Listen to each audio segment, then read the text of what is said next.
জীবন খাতার প্রতি পাতায় শ্যামল মিত্র। জন্মদিনে শ্রদ্ধার্ঘ 1929 থেকে 1987 সাল।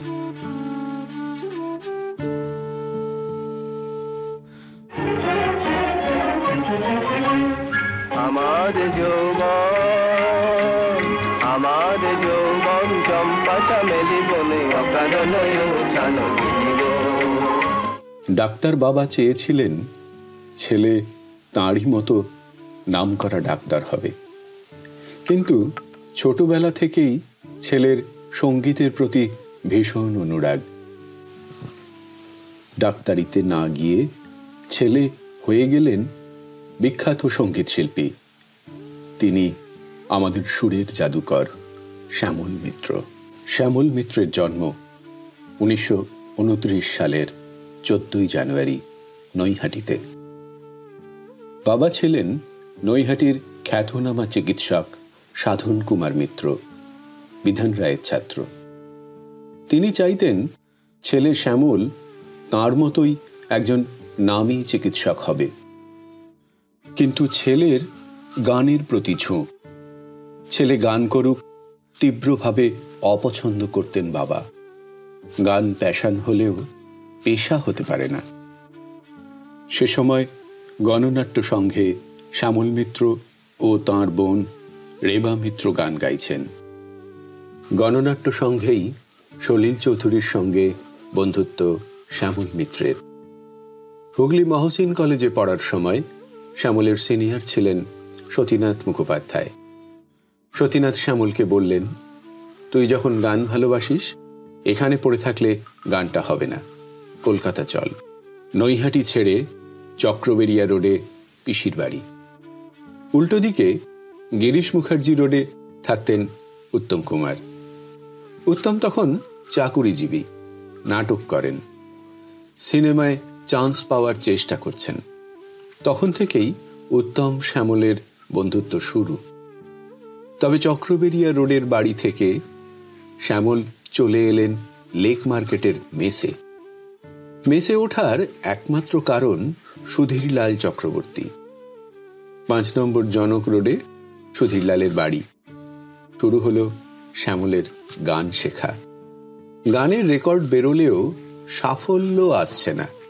1952 সালে সুধীরলালের যখন প্রয়াণ হয়, সে বছর পুজোয় গুরুকে মনে রেখেই শ্যামল গান রেকর্ড করলেন স্মৃতি তুমি বেদনার। এই গান গেয়েই শ্যামল মিত্র পেলেন প্রতিষ্ঠা। শ্যামলের এই আধুনিক গানে মন্ত্রমুগ্ধ হয়ে গেল সারা বাংলা। এরপর আর শ্যামলকে পিছন ফিরে তাকাতে হয়নি। প্রথম ফিল্মে প্লেব্যাক সুনন্দার বিয়ে ছবিতে। এরই মাঝে বন্ধু উত্তম কুমার জোর করে শ্যামলকে দিয়ে অভিনয় করালেন 74.5 ছবিতে। সেই বিখ্যাত গানের দৃশ্য আমার এ যৌবন।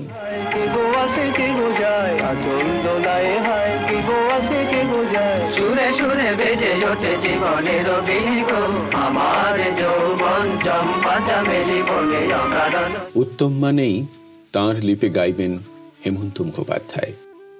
কিন্তু গল্পটা বদলে গেল সাগরিকা ছবি রিলিজের পর। উত্তম হেমন্ত জুটি সরিয়ে নতুন যুগ এলো উত্তম শ্যামল জুটির।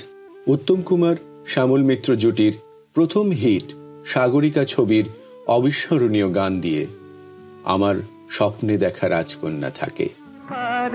আমার স্বপ্নে দেখা রাজকন্যা থাকে, 7 সাগর আর 13 নদী পারে, ময়ূর পঙ্খী ভিড়িয়ে দিয়ে সেথা।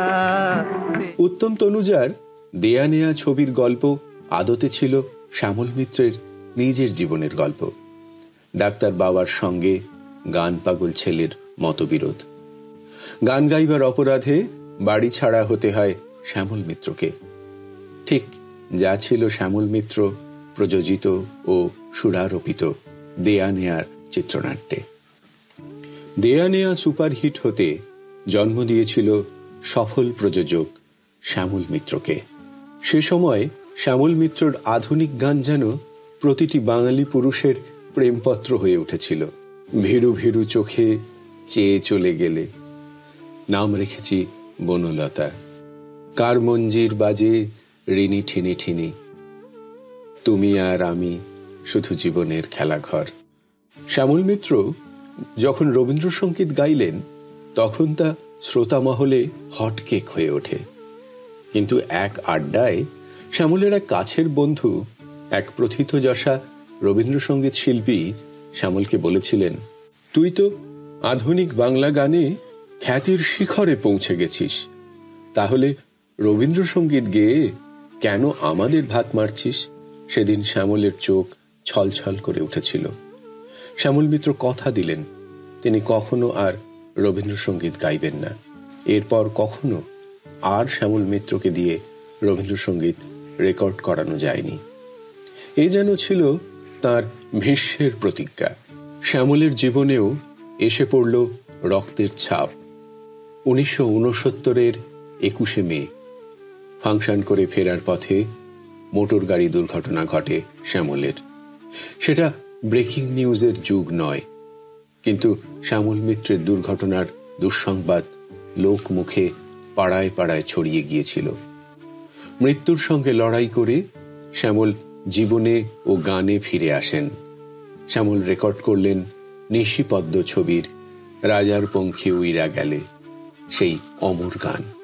নতুন পঙ্খী বন্ধে আর দুঃখীর পঙ্খী উইরা গেলে দুঃখী। গৌরীপ্রসন্ন মজুমদারের কথায় শ্যামল গাইলেন, তোমাদের ভালোবাসা মরণের পার থেকে ফিরায়ে এনেছে মোরে। যে গান দিয়ে হলো শ্যামল মিত্রের সফল কামব্যাক। শ্যামলকে প্রথম বম্বেতে গাইতে নিয়ে গিয়েছিলেন সলিল চৌধুরী। মুসাফির, নকরি, বিরাজবহু ছবিতে গেয়েছিলেন তিনি। তবে সুরকার শ্যামলের বম্বেতে আইকনিক হিট শক্তি সামন্তের ডাবল ভার্সন ছবি অমানুষ দিয়ে। অমানুষের কি আশায় বাঁধি খেলাঘর গান রেকর্ডিং এর সময় কিশোর কুমার শ্যামল মিত্রকে বললেন, এ গান আমি গাইব না। আসলে কিশোর শুনেছিলেন গানটি শ্যামল মিত্র নিজেই অনেক জলসায় এবং রেডিওতে গেয়েছেন আগেই। শ্যামল মিত্র কিশোর কুমারকে বললেন, আমার বিশ্বাস এ গান তুমি আমার থেকেও ভালো গাইবে। পরবর্তীকালে শ্রোতারা এই গানকে চিনবে তোমার গান হিসেবে, আমার নয়। বাকিটা ইতিহাস।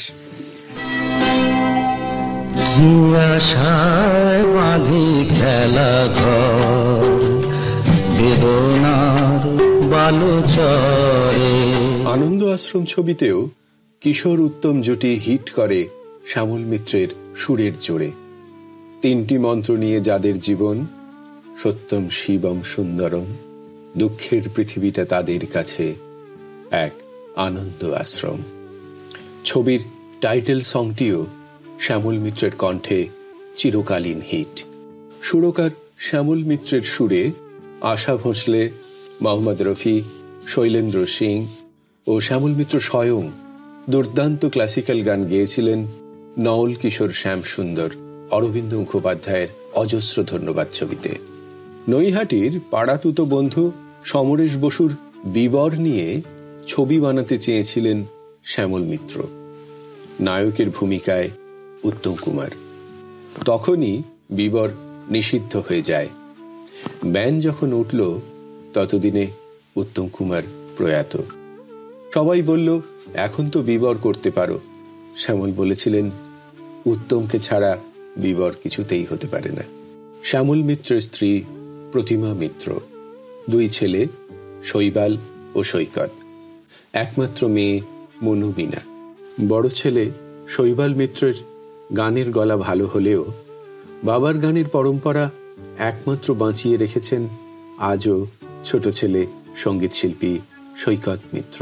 আমি তাই কি গানে গাই কি বুঝি মনে মনে হয়ে গেল। অসুস্থ শরীরেও জলসায় গান গেয়ে গেছেন শ্যামল।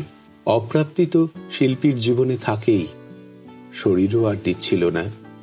লিভারটা বিদ্রোহ করতে শুরু করলো 1987 সাল।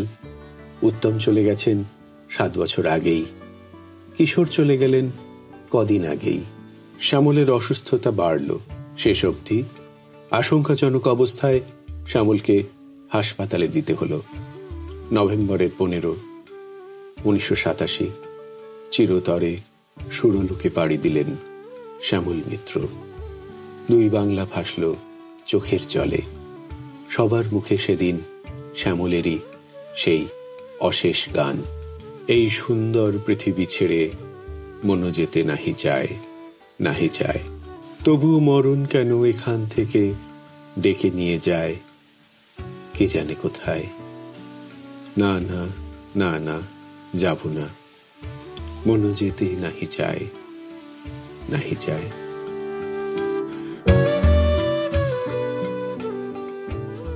রচনা গবেষণা শুভদীপ বন্দ্যোপাধ্যায়। কৃতজ্ঞতা সৈকত মিত্র।